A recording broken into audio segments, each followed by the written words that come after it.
Muy bien. Bueno, para explicar estas dos cosas vamos a hacer entonces, si les parece, un proyecto nuevo. ¿Eh?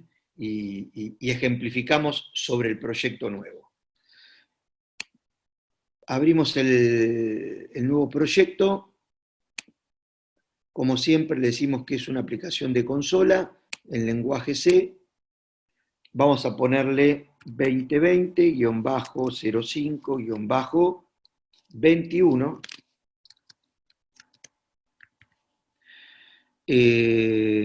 Increíble, 21 de mayo ya. Y vamos a ponerle acá ejemplo, duda. Profe, hoy es 22. Uy, peor, todavía se pasa más rápido. Gracias. 22. Ejemplo, duda, string y cabecera, si nos acordamos. Muy bien. Next, next.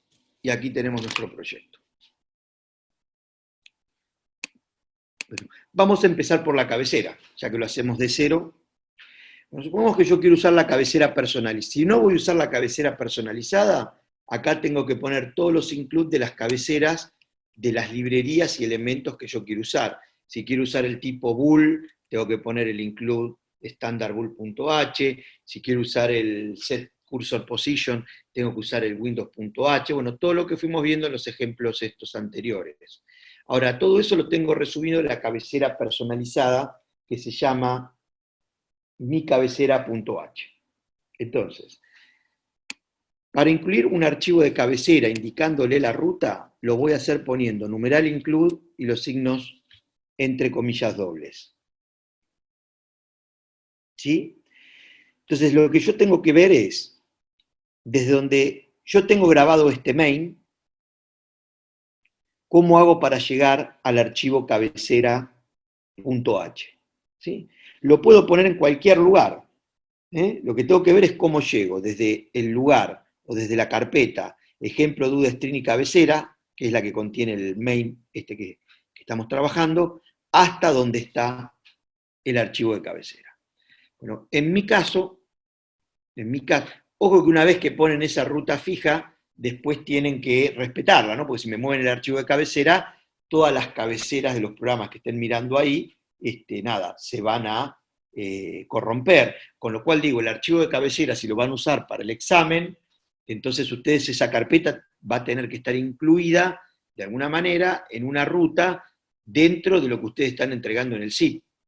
¿Sí? Probablemente lo tengan que poner dentro de la ruta de unidad 1, dentro de la ruta de unidad 2, o sacarlo en una ruta o en una carpeta aparte que diga cabecera y que todos miren a esa cabecera, siempre dentro de la carpeta que corresponde de ejercicio. En mi caso, yo tengo todas las carpetas de ejercicios, en esta carpeta se llama Programación Estructurada Primero B Turno Mañana, y esto que acabo de crear se creó mal porque yo no le di la ruta. Muy bien, acá ven, ya encontré un problema. Entonces vamos a solucionar ese problema. Fíjense lo que voy a hacer. Voy a cerrar momentáneamente este ejemplo 22. Entonces vengo, estas son todas las cosas que les puede pasar, está bueno que me haya pasado a mí. Vengo acá y le digo, cerrame el proyecto, y voy a ir a buscar a dónde lo grabé, que me debe haber quedado la última ruta que yo utilicé, que es un grupo de programación estructurada de turno noche. Busco por aquí y encuentro, a ver, 21, acá no quedó. No, ¿saben dónde me quedó? En el disco Z, que fue el último que estuve usando. Disco Z, descargas, fue donde hicimos la prueba. Casi seguro que debe haber quedado acá. A ver, se llamaba 2020-bajo. A ver qué trae. Tendría que haberme fijado antes. No, tampoco está acá.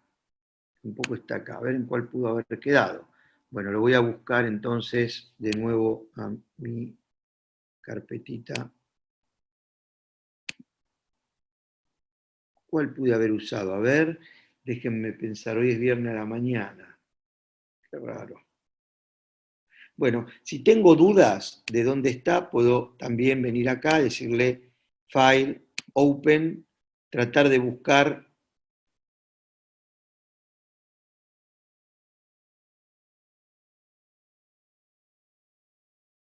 Qué lástima que lo cerré.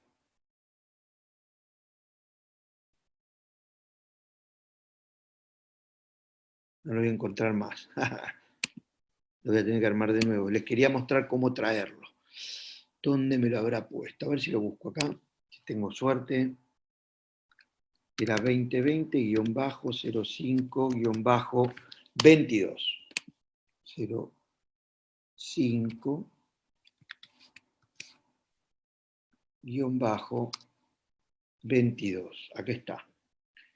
Bueno, me lo grabó en general. En programación estructurada general. Perfecto. Bueno, voy a ir a programación estructurada general. Quedó acá. Bueno, esta carpeta puedo cortarla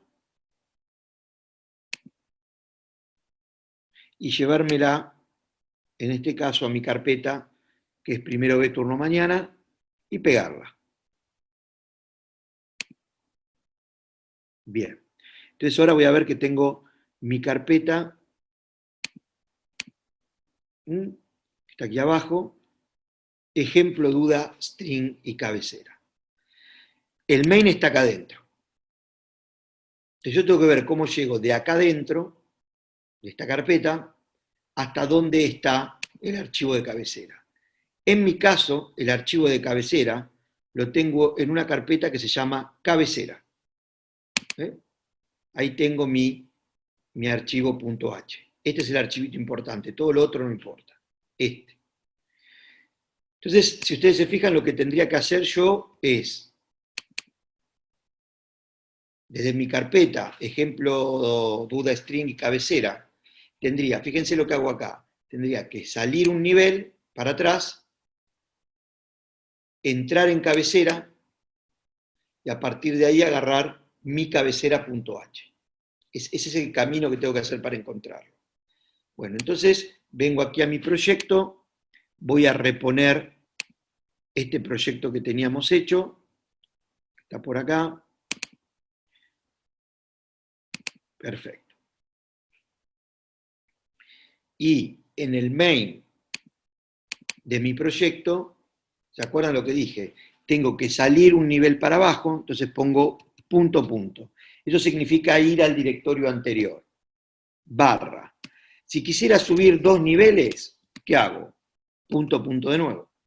En mi caso era subir un nivel, entrar en cabecera, y dentro de la carpeta cabecera, agarrar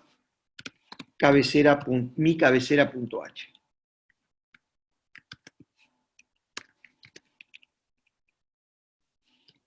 Perfecto. Bueno, ¿cómo puedo saber si esto está bien? Bueno, una manera es compilo. Si la compilación no me da error, quiere decir que esa ruta que puse es correcta.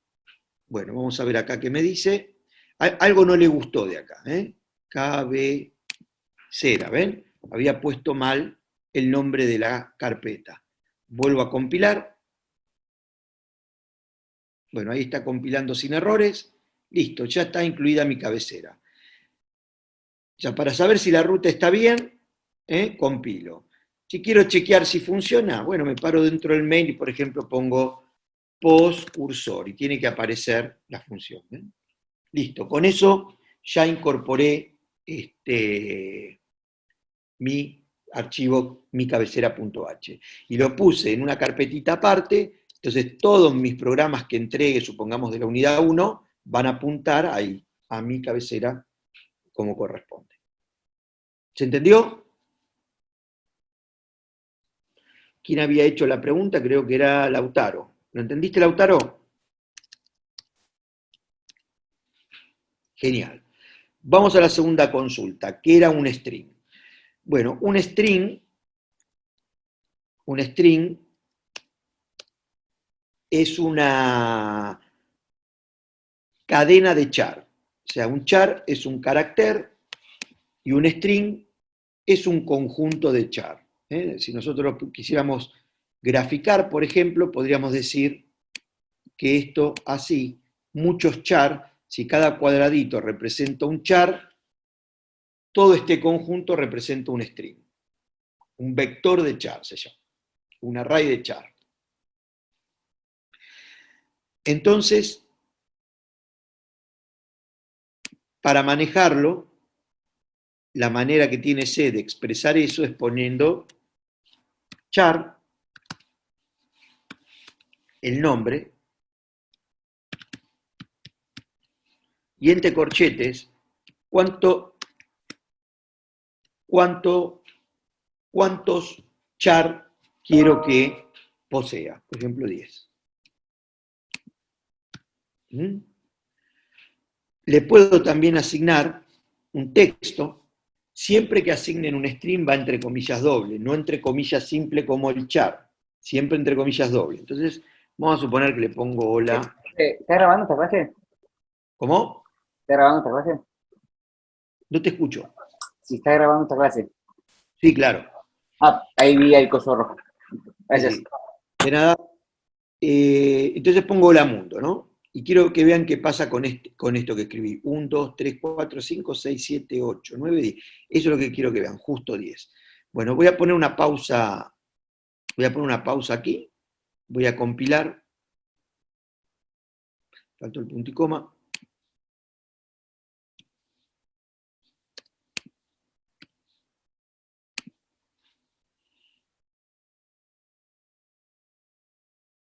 Bien. Voy a ejecutar ahora no con el triangulito verde, sino con el triangulito rojo.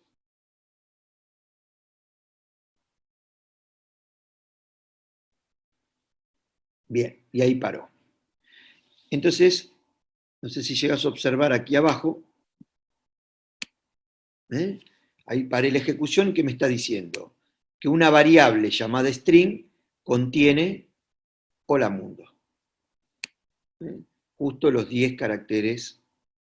Lo que tenés que tener cuidado es cuando quieres manipular estas cadenas, porque no las manipulás como cualquier variable. Si vos tuvieras otro string, por ejemplo, vamos a suponer que tenés el char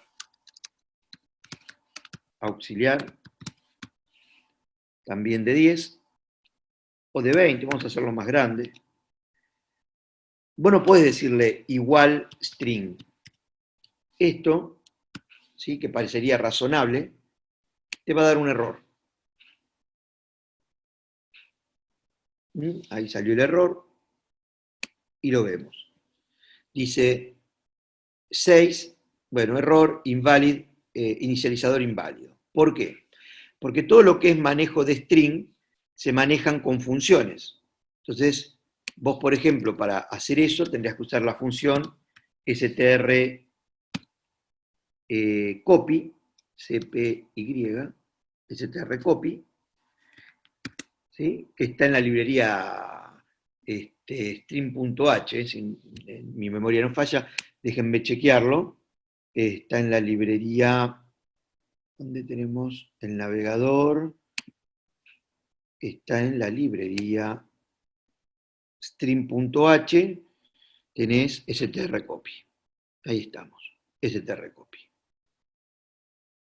Bien, bueno, entonces decía, fíjate que esta función, strcopy, cuando la pones, ¿sí?, te dice que copia un carácter en otro carácter. Entonces, en este caso, vamos a usarla un poquito más abajo, vamos a dejar la declaración del segundo string, acá le decimos strcopy, cpi, paréntesis, y le decimos que quiero copiar en auxiliar, coma, string. Bien. Si vos tuvieras duda de qué va acá adentro, ¿sí?, acordate siempre que podés consultar cualquier página de documentación de C o el libro y buscás entonces para la función cómo la usarías, ¿sí? Y ahí te va a dar la explicación de los dos parámetros, ¿ves? Te va a decir, por ejemplo, ¿ves?, que el primer parámetro es el destino, a donde va a hacerse la copia, y el primer parámetro es el source, es el origen. y abajo te va a poner ejemplos. Por ejemplo, acá tenés un str copy para que copie str1 en str2. str1 es sample string, str2 es un vector de 40, entonces lo que te demuestra después cuando imprime es que se copió el contenido de str1 en str2. Digo por si tienen dudas sobre alguna función, o también si tienen que buscar alguna función pueden usar la documentación. Bueno, en este caso voy a dejar la pausa donde la teníamos, uno más abajo, aquí, no, después de la copia, acá. Y compilo.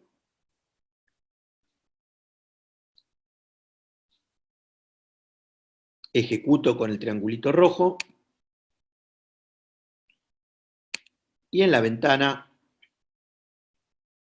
Watch, acuérdense que la ventanita Watch, esta la activan, la pueden activar desde la barrita de debug, haciéndole acá Watches, ¿sí?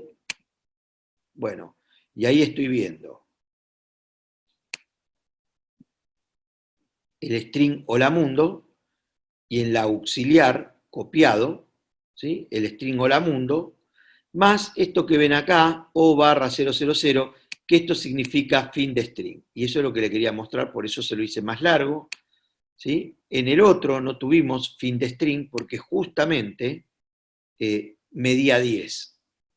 Acá como mide más, dice hola mundo e indica dónde termina, porque como tiene un tamaño de 20, en los otros lugares quedó basura, claramente. Entonces, bueno, nada. Así se manejan los strings. Para concatenar, o sea, para juntar dos strings, tenés la función strcopy, strcat, que es de concatenar, strcopy para asignar, tenés, a ver, alguna otra que tengas en el apunte, déjame hacer memoria, str concatenar, copiar. También podés copiar n cantidad de caracteres, ¿sí? Con string ncopy, que es esta acá, string ncopy, string ncopy. Podés concatenar una cantidad n de caracteres con str ncat. Bueno, hay un montón de funcioncitas. Esta también la usamos, string comparison, permite comparar una cadena con otra cadena y te dice cuál es más chica en términos de ordenamiento ortográfico. Esas ahí, en el ejercicio que hicimos de manejo de cadenas, están todas aplicadas. Bueno, y esto es un string, lo que te permite es ingresar texto en lugar de ingresar números o simples caracteres. Acá podemos imprimir la variable string pose. El formateador de string es este. Entonces pose, ya le pongo acá coma, string, y ¿sí? Barra n. Saltamos a la línea siguiente y ponemos la variable auxiliar pose por %s también. Muy bien. Y el segundo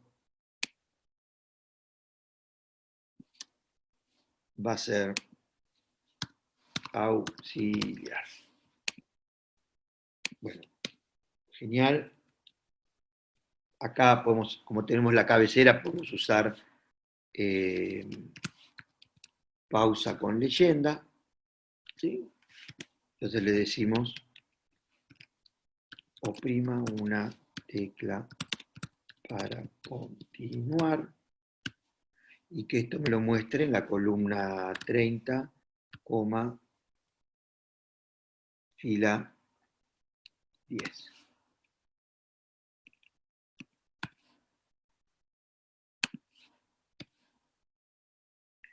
Bueno, compilamos.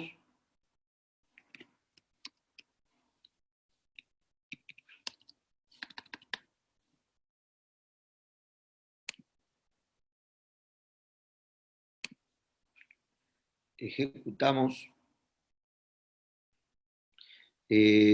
que no te gustó. Acá va. String. Eso es.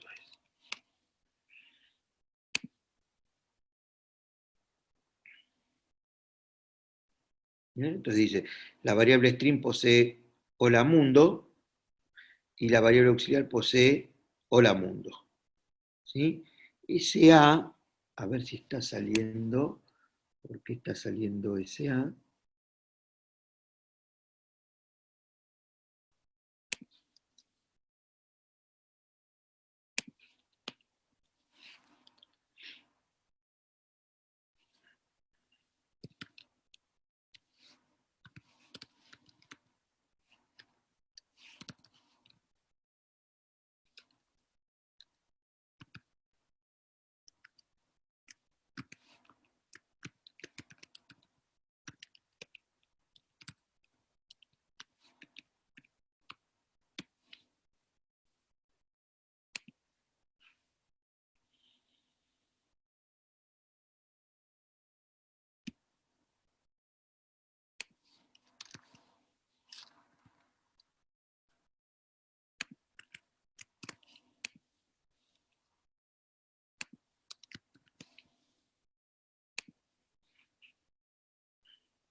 Estoy viendo este carácter que está acá, que no me gusta que aparezca. Eso es por ese peso O, porque yo acá no le estoy, y acá le estoy indicando el fin del string. Eso es raro. Ah, eso es porque ya sé, porque me excedí. Fíjense, le voy a poner 11. Me falta, no le dejé lugar para que guarde el fin de archivo, el fin de cadena. Le doy un lugar más y ahí no debería aparecer, ¿ven? La variable string posee hola mundo, la variable auxiliar posee hola mundo. Ahí estamos. La variable string posee dos puntos hola mundo, barra n. La variable auxiliar posee tal cosa. Perfecto. Esperen que le voy a poner una pausita acá, si lo ven. Vamos a ejecutar ahora con la flechita roja. Todos los string tienen un carácter de finalización de string que indica dónde termina, ¿sí? Y eso hay que prever ese lugar. Entonces, cuando ustedes le dicen, voy a usar un string de tal tamaño, siempre útil les va a quedar ese valor -1. Hola Mundo justo tiene 10 caracteres, entonces no tenía lugar para guardar el fin del archivo. ¿Está bien? Por eso tomaba el fin del archivo y ponía ese carácter. ¿Ven? Que sería este barra 000, esto significa acá se terminó el string. ¿Está bien? Así es eso. Al punto es así que si uno incorporaría eso por acá, barra 000, querría creer que va a poner hola M. ¿Ven? Cuando encuentre esa combinación, para la máquina se terminó el string. Entonces, si ustedes van a usar 10 caracteres, como ese carácter, que es un carácter especial, ese barra 000, tiene que estar previsto. Entonces, si van a usar 10, es 11 o más, ¿sí? Pero no lo dejen junto en 10, porque si no, no entra ese último carácter y les va a levantar basura. Bueno, nada, ese detalle.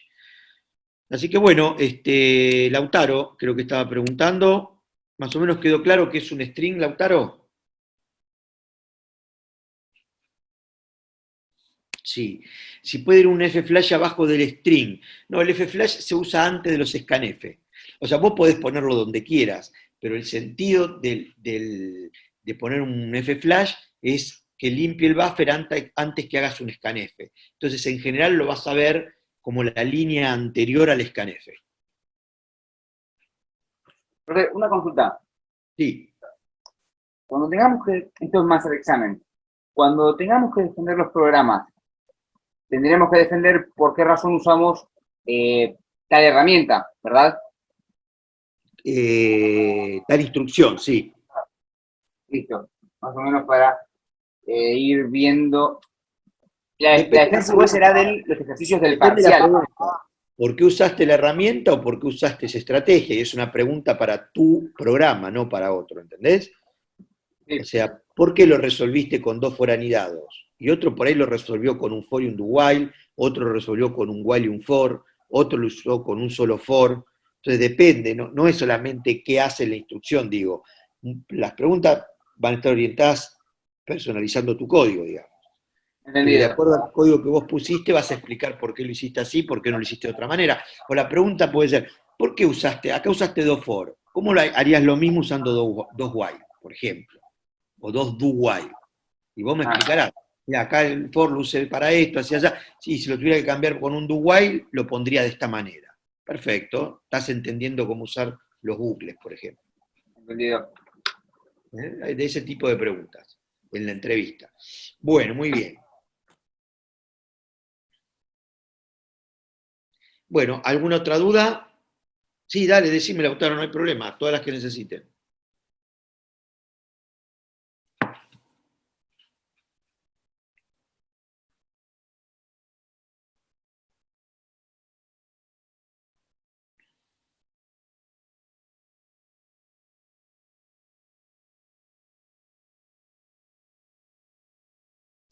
Eh, Mira que, perdóname mi ignorancia.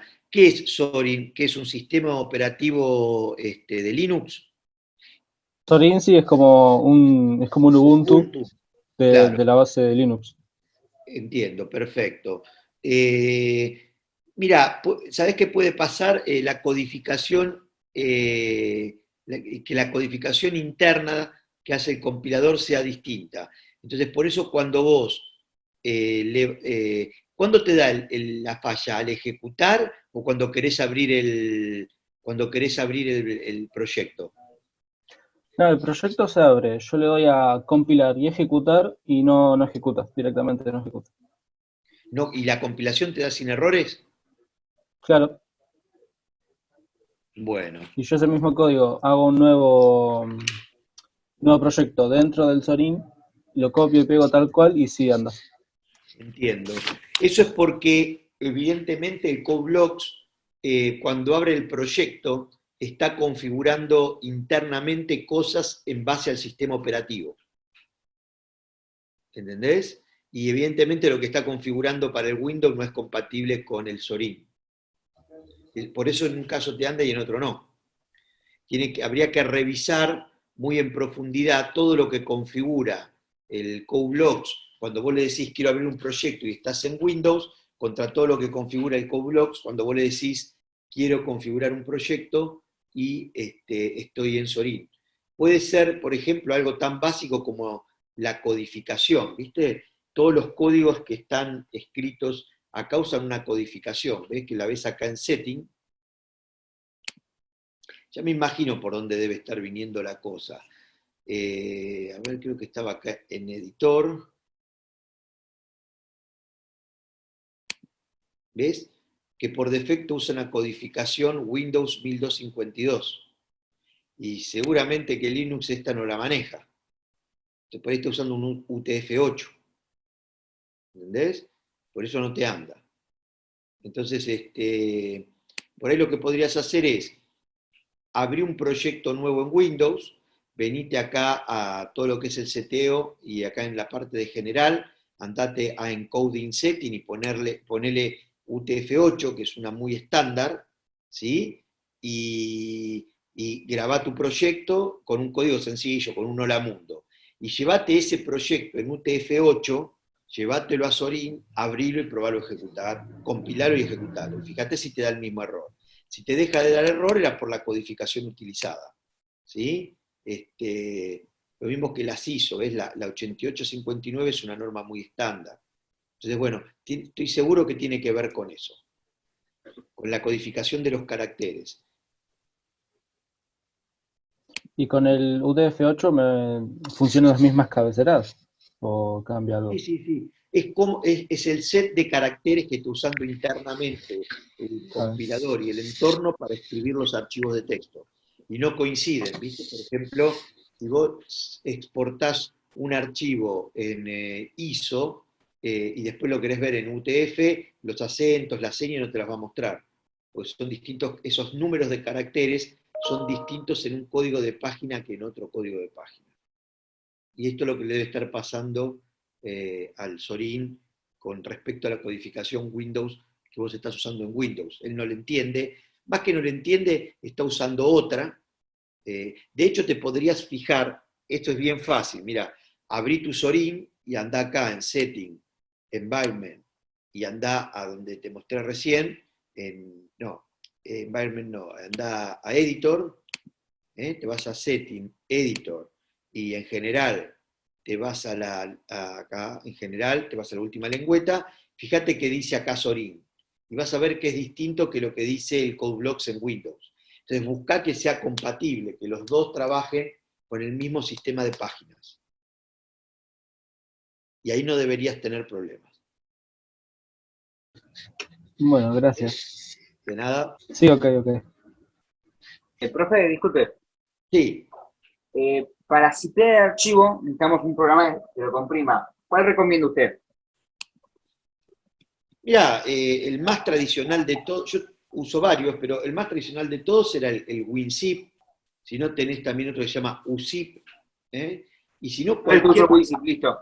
Claro, y si no... El WinZip no lo compré, o sea, descargo la versión gratuita y de ahí lo comprimo y la después lo versión borraré. gratuita y ya está. Y si tenés ya uno instalado, fíjate, porque todos tienen la posibilidad de indicarles que la compresión sea en formato zip. Pero si tenés el RAR o el WinRAR, decirle que la salida te la dé en formato zip. Y listo. Bueno, muy bien. ¿Alguna otra duda o vamos a la actividad de hoy?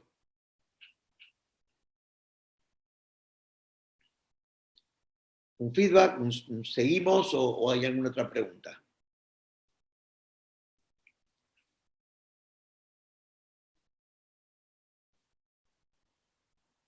Bueno, ahí estamos, seguimos. Genial.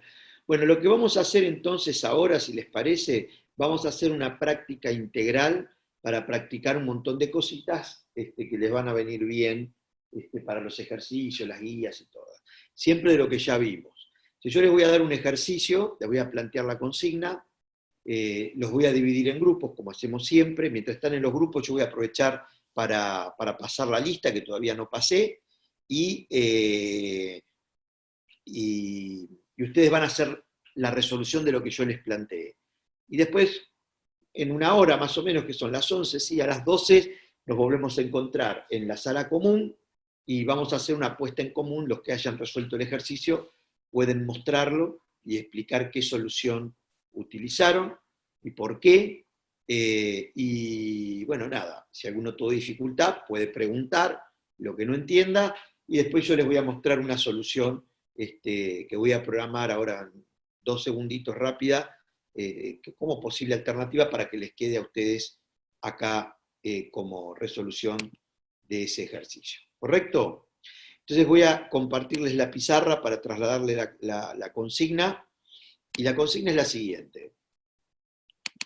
Queremos desarrollar un programa donde el usuario puede ingresar 2 números, supongamos, llamémoslo por ahora N1 y N2,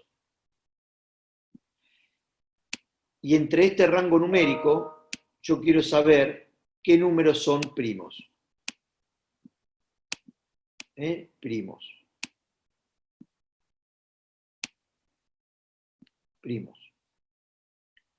¿Está bien? Los que voy detectando que son primos, los quiero imprimir en la terminal de esta manera. Desde el ángulo superior derecho hacia el ángulo inferior izquierdo. Y ahí estaremos practicando un montón de cosas. Estructura de decisión, estructura de repetición, posicionamiento en pantalla como mínimo. ¿Está bien? ¿Se entiende la consigna? Sí, perfecto. Bueno, fíjense lo que van a usar y así como para poderlo luego explicar. Mi consejo es, primero comiencen con el diagrama de flujo para entender la lógica. Y antes de comenzar con el diagrama de flujo, que es lo que les va a permitir entender la lógica, deberían determinar si está claro qué es un número primo. ¿Sí? Esos serían los pasos. Darme cuenta si tengo clarísimo lo que es un número primo. Si tengo clarísimo lo que es un número primo, hago el diagrama de flujo con la lógica del programa que me va a poder permitir, digamos, obtener los números primos entre N1 y N2 que ingresa el usuario. Y una vez que entendí la lógica de cómo tiene que funcionar eso, paso al tercer y último paso, que es programarlo. Ese debería ser el camino que tienen que hacer. El otro camino no es aconsejable, digamos, programar directamente, ¿sí? Porque van a entrar en una secuencia de prueba y error, seguramente, para que funcione, y la idea es que en los programas sencillos, por prueba y error, lo van a sacar, pero en los programas complicados, por prueba y error suele no salir, si no está la lógica bien pensada. Entonces, por eso yo les recomiendo, primero piensen la lógica, primero hagan el diagrama de flujo. Cuando tienen la lógica clarita y dicen, bueno, esto funciona, esto es así, eso quiere decir que entendieron el problema y encontraron una solución. Entonces, cuando entendieron el problema y encontraron la solución, todo el problema se restringe a cómo escribo esa solución con el lenguaje C, y lo pruebo ejecutándolo. Entonces yo les pregunto a ustedes ahora, ¿saben lo que es un número primo? Supongo que sí, alguno por ahí lo tiene un poco olvidado, pero me gustaría a ver si alguien se anima y me define lo que es un número primo.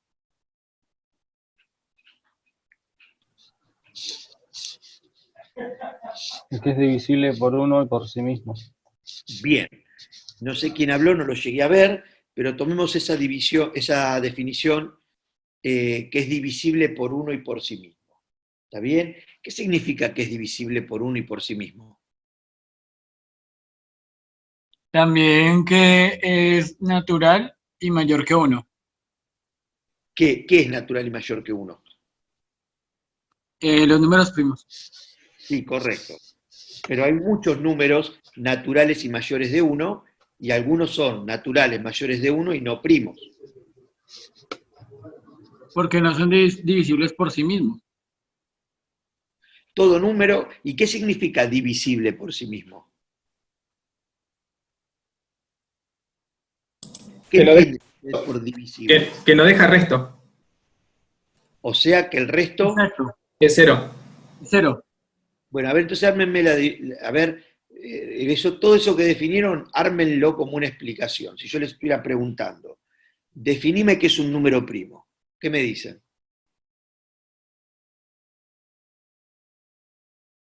Y sería un número que es divisible por sí mismo y por la unidad, nada más. Todos los números son divisibles por sí mismos y por la unidad. Claro, pero que no dejan resto como condición. Y todos los números, cuando los divido por uno y por sí mismos, no dejan resto. Fíjate, agarrá Eso- cualquier número. Agarrá cualquier número. 8, Sí. por ejemplo, ¿no? 8, yo lo divido por 8. ¿Cuánto es el resto? 0. Y 8 lo divido por 1. ¿Cuánto es el resto? 0. Y sin embargo, 8 no es un número primo. Claro, pero es divisible por otros, por 4, por 2. Tiene que ser divisible solamente por la unidad y por el mismo número. Bueno, pero ustedes no me están diciendo eso. Ustedes me dijeron, es un número que es divisible por sí mismo y por 1. Y por 1, ahí está la condición. Es por la Bueno. unidad y por sí mismo. Sin resto. Ah, y bueno, el 8. Yo agarro tu definición. Sí. El 8 es divisible por sí mismo y por 1. Y en ambos casos no deja resto. Y el 8 no es un número primo. No, porque tiene otros divisores que se puede ir por 4. Pero no me lo estás diciendo vos en la definición. Yo tomo tu definición. Ajá, divisible por sí mismo y por la unidad. Ahí le doy la condición con i para que se los dos. Bueno, Lo es que quiere divisible decir- por sí mismo y por la unidad, por 1 y por 8. Y no deja Ajá, resto. y no deja resto. Tengo 3 condicionales con i para que se cumplan. Bueno, aplicá estrictamente tu definición al número 10.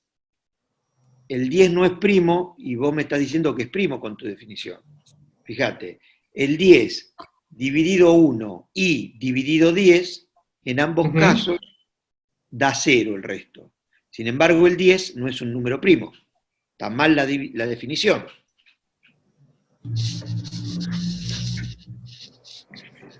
Tienen que Sería tratar, que, yo sé que es tedioso, pero Ajá. la computadora no va a cambiar nada de lo que ustedes le dicen. Si ustedes le dicen algo, ella va a hacer estrictamente lo que ustedes le dicen. Y eso que ustedes me dicen, hasta ahora es, agarro el número, lo divido por sí mismo, me fijo si da 0, agarro el número, lo divido por 1, me fijo si da 0, y si es así, digo que es primo. Y yo les digo que eso está mal. Entonces, ¿qué pasa con esa definición? Incompleto. Ay, me va gustando el razonamiento. Ajá. Bueno, ¿qué faltaría para completarla? A ver. Piénsenla.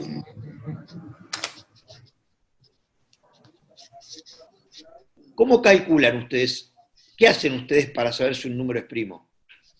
Y habría que dividirlo por todos los anteriores y ver si solamente deja resto, no deja resto en uno y en sí mismo. ¿Por menos 1000 también lo divido? No, todo lo positivo, o sea, de 0 al número elegido, se lo divide. ¿Cero?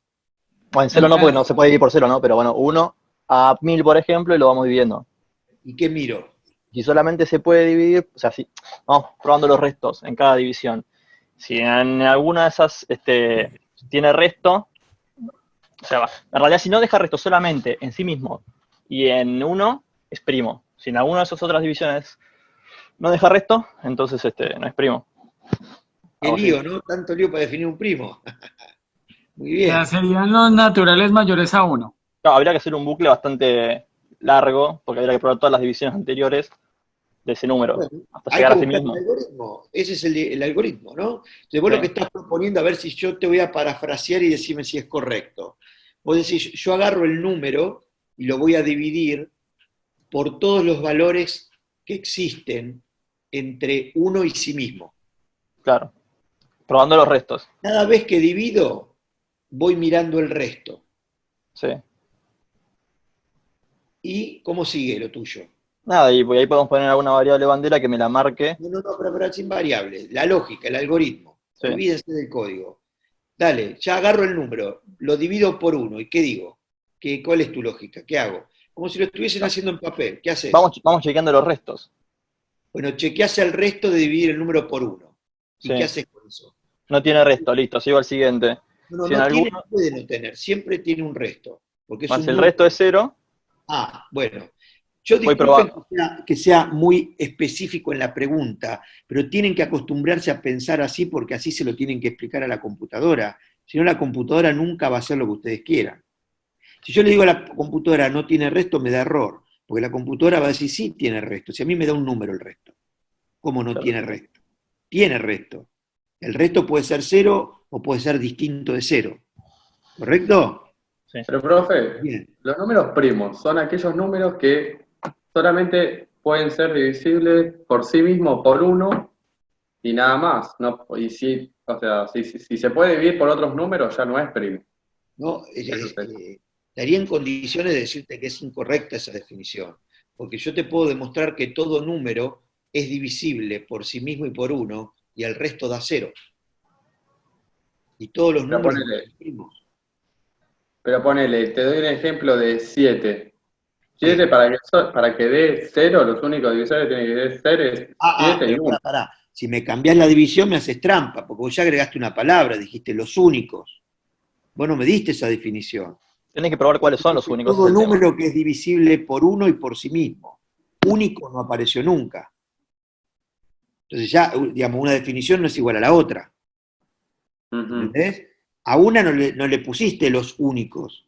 Entonces, bueno, habría que repensar la definición. Claro. Tiene que pasar a palabras lo que están pensando en la cabeza, ¿no? Y armar la definición. A ver, vamos, hagan ese esfuerzo de nuevo. ¿Cómo sería la definición entonces?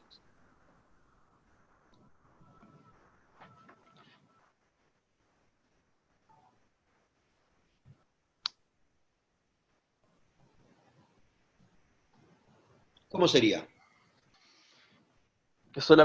Que únicamente sea divisible por sí mismo y por 1. Que únicamente, o sea que comprobando todos los anteriores, no se pueda dividir. Está bien. O sea, Quiero que se pueda poner en dividir, contexto sea divisible. desigual a 0. Sí, quiero poner en contexto divisible, entendiendo como divisible que el resto de la división de 0.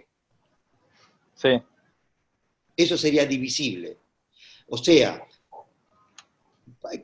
repetime tu definición cambiando divisible por el resto de la división. Da 0. A ver cómo es. Que los números, únicamente, el resto tiene que ser igual a 0. Los números primos. Los números primos tienen que ser únicamente aquellos que posean el resto en 0 de sí mismo y de 1. O sea, divídense por sí mismo y por 1. Cuando los divido. Exactamente. Por sí mismo y por 1. ¿Está bien? Sí. Lo puedo dividir por menos 5.000, lo puedo dividir por un número que lo triplique en cantidad. No, o sea, en realidad sería desde 2 a n, porque si ya lo dividimos por 1 nos va a dar que no tiene resto. No, bueno, pero cuando lo divida por n me va a dar 0, ¿no? Bueno, n-1, de 2 a n-1. Me gusta el razonamiento por ahí. Entonces, ¿qué pasa si lo divido, si pruebo por todos los números entre 2 y n-1? ¿Cómo Si en tendría que dar? si en alguno tengo resto 0, entonces ya Sí. ese número no es primo. Muy bien, esa es la definición entonces. Ahí tenés todos los elementos. Lo podés decir al derecho o lo podés decir al revés, ¿no? Vos podrías definir un número primo o podrías definir un número no primo. Vos podrías decir, un número primo es aquel número n que habiéndolo dividido por divisores desde 2 hasta n-1, no encontré ningún resto que sea 0. Y ese sería un número primo. O podrías decir, un número no primo es un número n que habiéndolo dividido, tomando como divisor desde 2 hasta n-1, ¿sí? Encuentro un resto que es 0. Eso sería no primo. Y esa sí es una definición completa de número primo. Y tener la definición completa de número primo te va a permitir pensar el algoritmo. Porque eso es lo que va a tener que hacer la máquina, eso es lo que va a tener que buscar hacer la máquina, porque si no hace eso, no lo obtenés. ¿Se comprende esto? Sí. Pero ¿quién no entiende la definición de número primo? Esa sí es una definición de número primo. Tengan cuidado con las definiciones, porque decir que un número primo es divisible por sí mismo y por la unidad es una definición que en matemática, en lógica, en programación le van a poner mal. Está mal esa definición. Está incompleta esa definición. No es verdad, porque ¿cómo se lo va a demostrar la persona que le diga que está mal? Le va a buscar un número no primo y le va a demostrar que es divisible por la unidad y por sí mismo. Y listo, le invalidó la definición. Profe, Se la y hizo si yo nula. te pongo la definición de que todo número primo entero positivo que no se puede expresar como producto de dos números enteros positivos más pequeños que él. Pero esa es otra definición. Y daría lugar a otro algoritmo. Exacto. Genial. ¿Está bien? Eso es porque la multiplicación de dos números... positivos o pares, dijiste. Positivo. ¿No? Está bien. Nunca la multiplicación de dos positivos te va a dar como resultado un primo. Claro. Es un algoritmo bastante más complejo para la computadora, ¿no? Porque tendría que probar todas las posibles multiplicaciones de todos los menores de él. ¿Y qué toma como base? ¿1 o 2 en tu definición? ¿Qué tomas como base? 1. 0 no, porque te lo anula. Claro. No, yo creo que 1 no. Estoy casi seguro que 1 no, porque te demuestro que yo hago 1 por 2, 2. 1, a ver, 1 por 1, 1. Sí, 1 lo podrías tomar. 1 por 3 da 3. Está bien, si 1 no te va a afectar. Podrías tomar desde 1 hasta n-1. Pero vos fíjate que ese algoritmo va a tener que agarrar, por ejemplo, si vos estás con el número 10, va a tener que agarrar y probar. Si 1 por 2, 1 por 3, 1 por 4, 1 por 5, 1 por 6, 1 por 7, 1 por 8, 1 por 9, da 10. Después, 2 por 1, 2 por 2, 2 por 3, 2 por 4. Después 3 por 1, 3 por... ¿Entendés lo que te digo? Y Claro, demostrar sí, que sí. todas esas multiplicaciones, tienes que hacer la combinatoria de todo eso y demostrar que no obtenés el número que estás probando. Es un Claro, algoritmo. el problema está cuando me dan un número, ponele, no sé, 83, que tengo que hacer. Claro, vas a tener que hacer muchas cuentas. No digo que no funcione, lo pueden aprovechar. La otra definición que me dieron me parece que es mucho más corta, porque fíjate que la definición que me dieron es, yo para determinar si un número primo, lo que tengo que hacer, en función a la primera definición, es tomar todos los números entre 2 y n-1, y uno más chiquito que el número, y empezar a dividir el número por ese valor, y fijarme si el resto me da 0. Entonces, suponete que a mí me dan el número 10.000, ¿no? 10.000. Yo digo, 10.000 dividido 2, ¿cuánto me da el resto? 0. Listo, no hago más nada. Yo ya sé que ese número no es primo. Paso al siguiente. En cambio, vos en tu algoritmo tendrías que empezar a hacer todas las multiplicaciones en combinaciones para asegurarte que ninguna combinación de dos números menores a 10.000 te da 10.000, hasta que encuentres una. Y recién la vas a encontrar por ahí en el 5.000 por 2 o en el 2 por 5.000, que te va a dar 10.000, pues decir, bueno, listo, ya encontré una multiplicación que da 10.000, pero para llegar al 2 por 5.000, tuviste que haber hecho 9.999 multiplicaciones, que son las de la tabla del 1, ¿sí? Más 4.999 multiplicaciones, que son las de la tabla del 2, para llegar a 2 por 5.000, que te da 10.000. O sea, habrás hecho 15.000 multiplicaciones para llegar a darte cuenta que 10.000 no era un número primo. El otro algoritmo, en una división, mirando el resto, ya se dio cuenta que el 10.000 no era primo. Entonces, si tuvieses que optar por uno de los dos algoritmos, siempre vas a optar por el algoritmo que haga menos ciclos computacionales. Que Sí, aparte es mucho más fácil. Claro, porque va a ser el algoritmo más óptimo. ¿Está bien? Yo Sí, digo, sí. ¿a qué quiero llegar con esto? ¿Puede haber más de un algoritmo? Por supuesto, puede haber decenas de algoritmos que resuelvan el problema. Uno siempre tiende a ser el más óptimo. Ese sería, digamos, el más prudente de usar, el que nos conviene usar. O al menos el más óptimo que encontremos, digamos. No digo el más óptimo en términos absolutos, digo el más óptimo en términos relativos. Si encontré 3, 4 formas y veo que una es la más corta o la que menos ciclo usa, bueno, esa de las que yo encontré sería la que tendría que tener una tendencia a su uso, porque es la que optimiza los recursos de la computadora.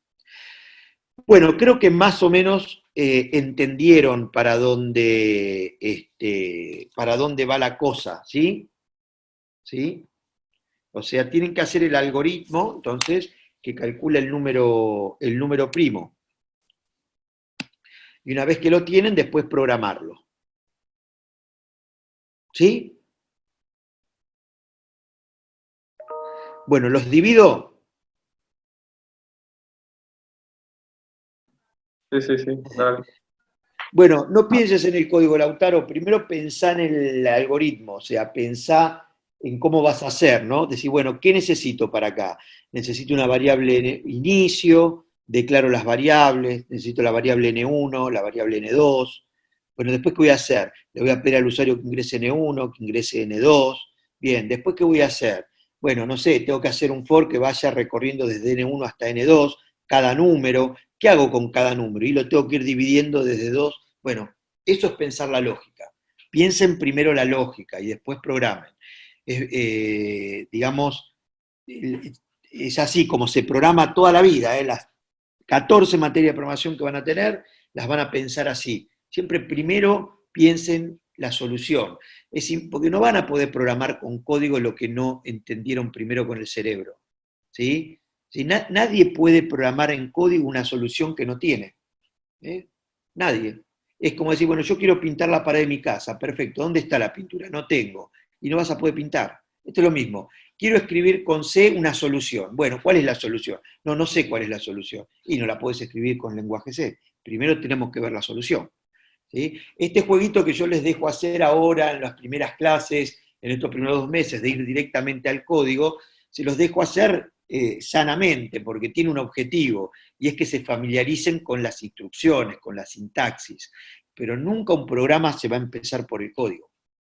Digamos, porque yo lo que escribo con la sintaxis es escribo una solución. Entonces, ¿qué tiene que estar antes de escribir la solución?